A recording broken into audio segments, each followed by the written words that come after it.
I always thought working the night shift at Five Nights at Freddy's would be an easy gig. I mean, how hard could it be to watch over a place that serves delicious cooked-to-order steak burgers and rich, creamy frozen custard? Plus, it paid well for a night job. Little did I know, that first night would change my life forever. I arrived at 11:45 p.m., 15 minutes before my shift started. The manager, an old guy with a permanent scowl, handed me the keys and a flashlight. Just keep an eye on things, he grumbled. Make sure nothing goes wrong. I nodded, feeling a bit uneasy. The place was deserted, and the only light came from the dim overhead bulbs that flickered every now and then.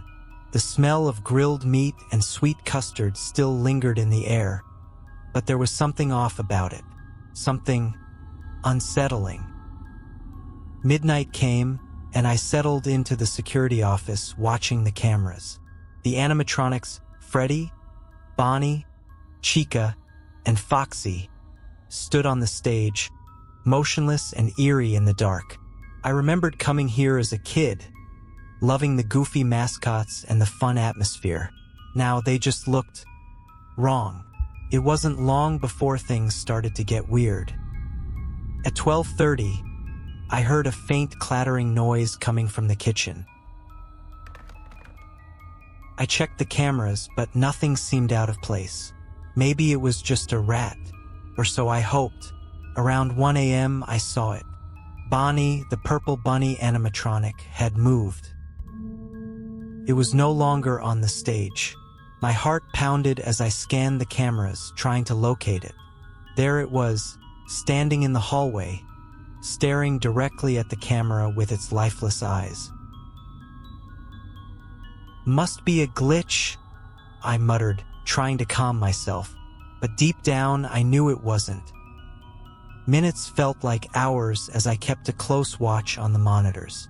Suddenly, the screen went static. No. I fumbled with the controls, and the cameras flickered back to life. Bonnie was gone. I frantically switched between feeds until I found it again, now much closer to the security office. Sweat trickled down my forehead. I grabbed the flashlight and peered out into the dark hallway.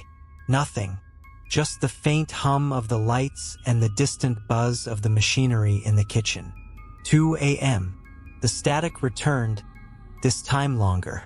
When the cameras came back, Freddy and Chica had also moved. They were slowly making their way towards the office. My breaths came in short gasps. This wasn't right. This wasn't normal. I heard footsteps. Slow, deliberate. The flashlight shook in my trembling hand as I shined it into the hallway. Bonnie's face appeared in the beam, inches away from the office door. Its eyes, empty and soulless, stared right through me. I slammed the door shut and locked it, my heart racing. The cameras showed the other animatronics closing in. I was trapped. The banging started, heavy, relentless. The door shook with each hit. I backed away, searching for something, anything to defend myself. The noise grew louder, more frantic. 3 a.m. The door held, but barely. I could see their shadows under the door, could hear their mechanical whirs and clicks. I had to survive until 6 a.m. Just 3 more hours. Time crawled. The banging continued, punctuated by the eerie silence in between. I thought about quitting, about running away, but something told me they would follow. They wouldn't let me escape. 4 a.m. The power flickered. I prayed it wouldn't go out. Without power, the doors would open. I didn't want to think about what would happen then. 5 a.m. The banging slowed. Maybe they were giving up. Maybe I had a chance. Then the lights went out. Complete darkness swallowed the office. The flashlight barely worked, its beam weak and sputtering. I heard the door creak open, and a cold, mechanical hand touched my shoulder. I screamed. 6 a.m. The alarm on my phone went off, jolting me awake. The lights flickered back on, and the animatronics were gone. Back on the stage, motionless and harmless. I stumbled out of the office, shaken and exhausted. The manager was there, his scowl even deeper. "Survived your first night, huh?" he grunted. I nodded, too terrified to speak. I knew I had to come back. For more nights. For more chances to survive. As I walked out, the smell of steak burgers and custard made my stomach turn. This wasn't just a job. It was a nightmare. And it was only beginning.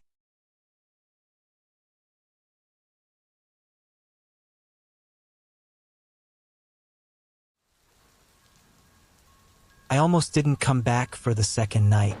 The terror of the first night lingered in my mind all day, making me jump at every little noise. But the money was good and I needed the job. Besides, I convinced myself maybe it was just a one-time thing. Maybe it wouldn't happen again. I arrived at 11:45 p.m., just like before. The manager, with his usual scowl, handed me the keys and the flashlight. Be careful, He said, almost as if he knew something he wasn't telling me. As the clock struck midnight, I settled into the security office, my heart already pounding. The animatronics, Freddy, Bonnie, Chica, and Foxy, stood on the stage, just like the night before. I watched them closely on the monitors, waiting for any sign of movement. 1 a.m. came and went without incident. I started to relax, thinking maybe it really had been a fluke. But then, at 1:30, the cameras flickered, and Bonnie was gone. My heart skipped a beat as I scanned the screens, finding Bonnie in the hallway, just like the first night. This time, though, its eyes seemed more focused, more intent. I locked the office door and kept an eye on the hallway. The flashlight felt heavy in my hand, and the tension in the air was almost suffocating. Then, at 2 a.m., Chica moved. The yellow chicken animatronic was in the kitchen, clattering around. I could hear the faint sounds of utensils being knocked over, and the occasional chilling sound of metal scraping against metal. Freddy and Foxy were still on the stage, but I knew it was only a matter of time before they joined the others. The monitors showed Bonnie getting closer, and Chica was nowhere to be seen. The kitchen camera had gone dark. Suddenly, the sound of heavy footsteps echoed from the hallway. I turned the flashlight on, and there was Bonnie, inches from the office door. Its lifeless eyes bore into mine, and for a moment, I thought it might break down the door. I turned the monitor to the stage, and my blood ran cold. Freddy was gone. I frantically searched the cameras, finally spotting him in the dining area. He stood motionless, but his head was turned, staring directly at the camera. 4 a.m. The power flickered again, and I felt a wave of panic. I couldn't let the power go out. Without it, I was defenseless. I checked the monitors and my stomach dropped. Foxy was no longer in Pirate Cove. He was somewhere in the building, and I had no idea where. The minutes dragged on. I could hear the animatronics moving outside the office, their footsteps heavy and deliberate. The power dipped again, and the lights dimmed. I knew I had to conserve power, but every second without the doors closed felt like an eternity. 5 a.m. Just one more hour. I could do this. I had to.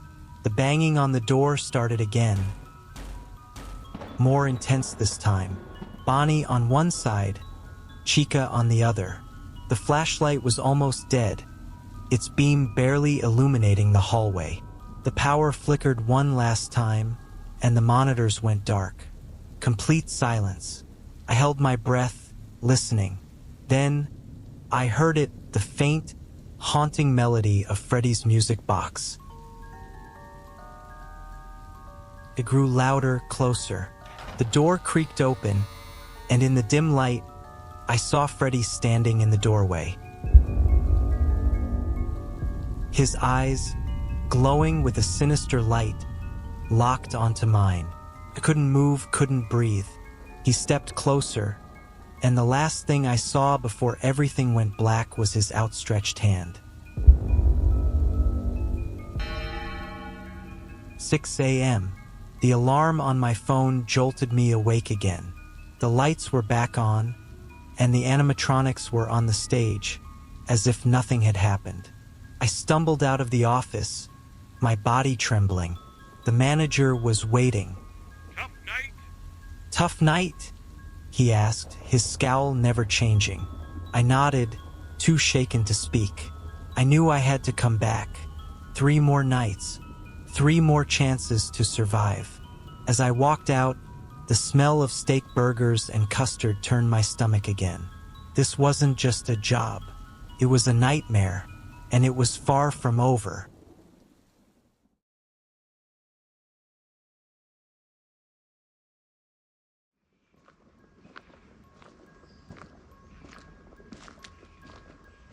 I dreaded coming back for the 3rd night. The previous 2 nights had been terrifying, and I was on edge, jumping at every little noise during the day. But the paycheck was good, and I needed the money. So, once again, I found myself at the door of 5 Nights at Freddy's at 11:45 p.m. The manager handed me the keys and the flashlight, his usual scowl firmly in place. This time, though, there was a hint of something else in his eyes. Maybe worry, maybe pity. Be careful tonight, he said, his voice gruff. I nodded, swallowing hard, and stepped inside. Midnight struck, and I made my way to the security office. But when I got there, I found the door locked from the inside. Panic surged through me as I jiggled the handle, but it wouldn't budge. I was locked out. I scanned the room, looking for another way in or any clue as to why the door was locked. There was nothing. I was stuck outside, with no way to monitor the animatronics or lock myself in. The hallway stretched out in both directions, dimly lit and eerily silent. 1 a.m. The first noises started. A faint clatter from the kitchen. I checked the camera feeds from my tablet. Thankfully, it still worked outside the office. Bonnie was already moving, his purple form stalking through the hallways. My heart pounded as I realized I had nowhere to hide. I backed against the wall, trying to keep my breathing steady. I could hear the faint hum of the animatronics' movements. Bonnie was getting closer. I had to think fast. The dining area was nearby, and I knew there were tables I could duck under. 2 a.m. Bonnie turned the corner, his eyes glowing in the dark. I bolted for the dining area, my footsteps echoing loudly. I slid under a table, trying to make myself as small as possible. Bonnie's footsteps grew louder, and I held my breath. He entered the dining area, his head swiveling slowly as if searching for something or someone. My heart pounded so loudly I was sure he could hear it. He paused by the table I was hiding under, and for a moment, I thought he had seen me. But then he moved on, his footsteps fading as he continued his patrol. 3 a.m. I needed a plan. I couldn't stay under the table all night. The office door was still locked, and the animatronics were still out there. I remembered that there was an old maintenance closet down the hallway. Maybe I could hide there. I crept out from under the table, careful to stay silent. The hallway was empty, but I knew that wouldn't last. I made my way to the maintenance closet, the flashlight beam shaking in my trembling hand. The maintenance closet was cramped and musty, but it would have to do. I closed the door as quietly as possible and leaned against it, listening. The animatronics were still out there, but they hadn't found me yet. I checked the tablet. Chica was in the kitchen. Bonnie was back in the hallway, and Foxy was peeking out of Pirate Cove. Suddenly, I heard footsteps approaching the closet. My heart raced as I tried to stay silent. The footsteps stopped right outside the door.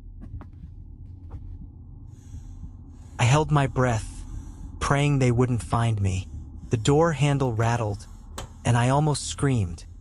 The handle stopped moving, and the footsteps retreated. I let out a shaky breath, my body trembling with fear and adrenaline. I could do this.